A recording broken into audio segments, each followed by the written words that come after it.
अंतिम सप्ताह में है। 2022 बस आने ही वाला है। आप सभी 2022 के स्वागत की तैयारी में जुटे हैं, लेकिन उत्साह और उमंग के साथ ही ये समय सचेत रहने का भी है। आज दुनिया के कई देशों में कोरोना के नए वेरिएंट ओमिक्रॉन की वजह से संक्रमण बढ़ रहा है। भारत में भी कई लोगों के ओमिक्रॉन से संक्रमित होने का पता चला है। मैं आप सभी से आग्रह करूंगा कि पैनिक न करें। हां, सावधान रहें, सतर्क रहें, मास्क उसका भरपूर उपयोग करें और हाथों को थोड़ी थोड़ी देर पर धुलना, इन बातों को हमें भूलना नहीं है। आज जब वायरस म्यूटेट हो रहा है तो हमारी चुनौतियों का सामना करने की ताकत भी और आत्मविश्वास भी मल्टीप्लाई हो रहा है। हमारी इनोवेटिव स्पिरिट भी बढ़ रही है। आज देश के पास 18 लाख आइसोलेशन बेड्स हैं, 5 लाख ऑक्सीजन सपोर्टेड बेड्स हैं, 1,40,000 आईसीयू बेड्स हैं। आईसीयू और नॉन आईसीयू बेड्स को मिला दें तो 90,000 बेड्स विशेष तौर पर बच्चों के लिए भी हैं। आज देश में 3,000 से ज्यादा पीएसए ऑक्सीजन प्लांट्स काम कर रहे हैं। 4 लाख ऑक्सीजन सिलेंडर्स देश भर में दिए गए हैं। राज्यों को जरूरी दवाओं की बफर डोज तैयार करने में सहायता की जा रही है। उन्हें पर्याप्त टेस्टिंग किट्स भी मुहैया कराई जा रही है। साथियों, कोरोना वैश्विक महामारी से लड़ाई का अब तक का अनुभव यही बताता है कि व्यक्तिगत स्तर पर सभी दिशा निर्देशों का पालन कोरोना से मुकाबले का बहुत बड़ा हथियार है। और दूसरा हथियार है वैक्सीनेशन। हमारे देश ने भी इस बीमारी की गंभीरता को समझते हुए बहुत पहले वैक्सीन निर्माण पर मिशन मोड में काम करना शुरू कर दिया था।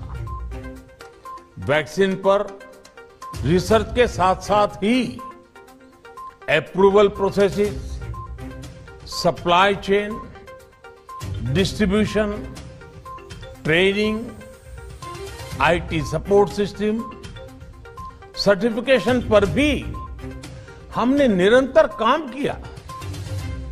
इन तैयारियों का ही नतीजा था कि भारत ने इस साल 16 जनवरी से अपने नागरिकों को वैक्सीन देना शुरू कर दिया था।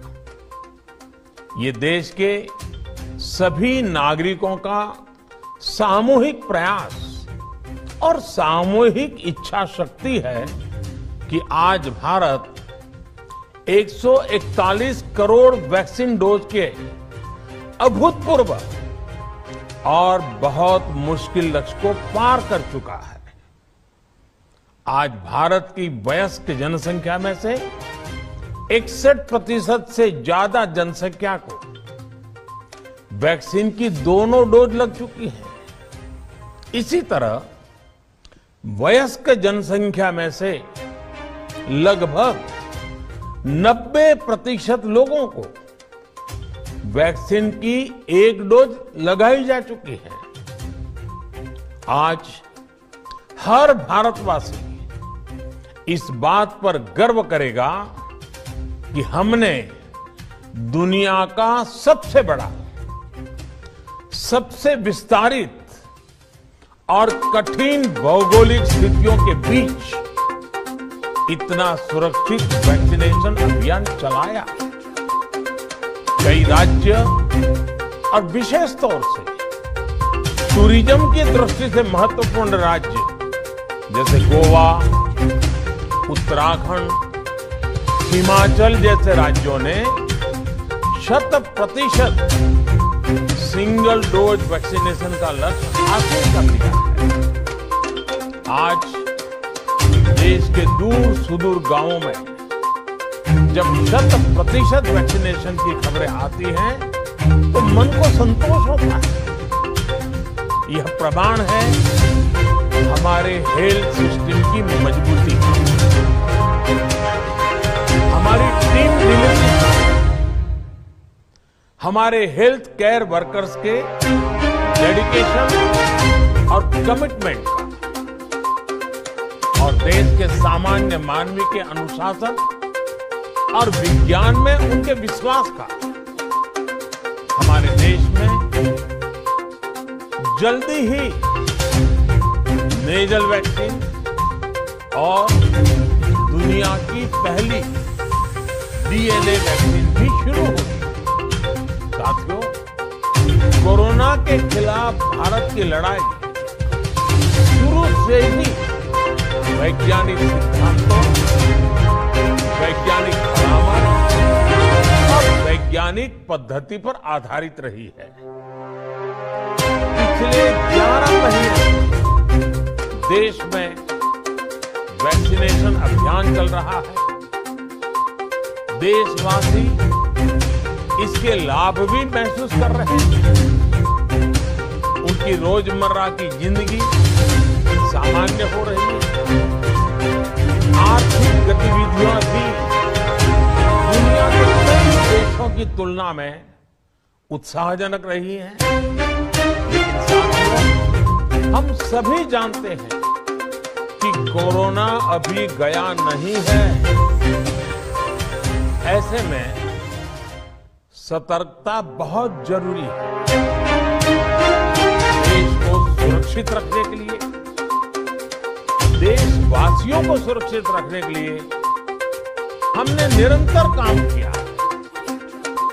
जब वैक्सीनेशन शुरू हुआ तो उसमें भी वैज्ञानिक सुझावों के आधार पर ही ये तय किया गया कि पहली डोज किसे देना शुरू किया जाए, पहली और दूसरी डोज में कितना अंतराल हो, स्वस्थ लोगों को कब वैक्सीन लगे, जिन्हें कोरोना हो चुका है उन्हें कब वैक्सीन लगे, और जो कोमॉर्बिडिटी से ग्रस्त हैं उन्हें कब वैक्सीन लगे। ऐसे निर्णय लगातार किए गए और इस परिस्थितियों को संभालने में काफी मददगार भी साबित हुए। भारत ने अपनी स्थिति परिस्थिति के अनुसार भारत के वैज्ञानिकों के सुझाव पर ही अपने निर्णय लिए। वर्तमान में ओमिक्रॉन की चर्चा जोरों पर चल रही है। विश्व में इसके अनुभव भी अलग अलग हैं, अनुमान भी अलग अलग हैं। भारत के वैज्ञानिक भी इस पर पूरी बारीकी से नजर रखे हुए हैं, इस पर काम कर रहे हैं। हमारे वैक्सीनेशन आज जब 11 महीने पूरे हो चुके हैं तो सारी चीजों का वैज्ञानिकों ने जो अध्ययन किया है और विश्व भर के अनुभवों को देखते हुए आज कुछ निर्णय लिए गए। आज अटल जी का जन्मदिन भी है, क्रिसमस का त्योहार भी है। मुझे लगा इस निर्णय को आप सबके साथ साझा करना चाहिए। साथियों, 15 साल से 18 साल की आयु के बीच के जो बच्चे हैं, अब उनके लिए देश में वैक्सीनेशन प्रारंभ होगा। 2022 में 3 जनवरी को सोमवार के दिन से इसकी शुरुआत की जाएगी। ये फैसला कोरोना के खिलाफ देश की लड़ाई को तो मजबूत करेगा ही, स्कूल कॉलेजों में जा रहे हमारे बच्चों की और उनके माता पिता की चिंता भी कम करेगा। साथियों, हम सबका अनुभव है कि जो कोरोना वॉरियर्स हैं, हेल्थ केयर और फ्रंटलाइन वर्कर्स हैं, इस लड़ाई में देश को सुरक्षित रखने में उनका बहुत बड़ा योगदान है। वो आज भी कोरोना के मरीजों की सेवा में अपना बहुत समय बिताते हैं। इसलिए प्रिकॉशन की दृष्टि से सरकार ने निर्णय लिया है कि हेल्थ केयर और फ्रंटलाइन वर्कर्स को वैक्सीन की प्रिकॉशन डोज भी प्रारंभ की जाए। इसकी शुरुआत 2022 में 10 जनवरी सोमवार के दिन से की जाए। कोरोना वैक्सीन का अब तक का ये भी अनुभव है कि जो अधिक आयु वाले और पहले से ही किसी न किसी गंभीर बीमारी से पीड़ित है, उन्हें प्रिकॉशन लेना सलाह योग्य है।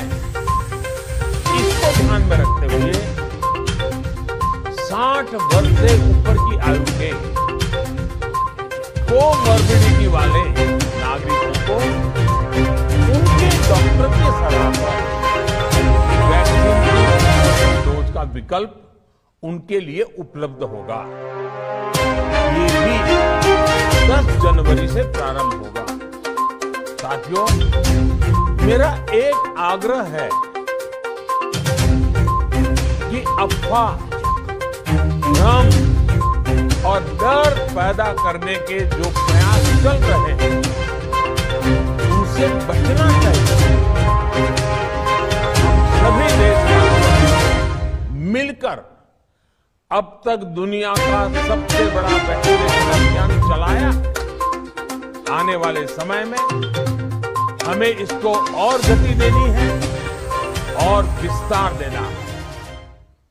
हम सभी के प्रयास ही कोरोना के खिलाफ इस लड़ाई में देश को मजबूत करेंगे। आप सबका बहुत बहुत धन्यवाद।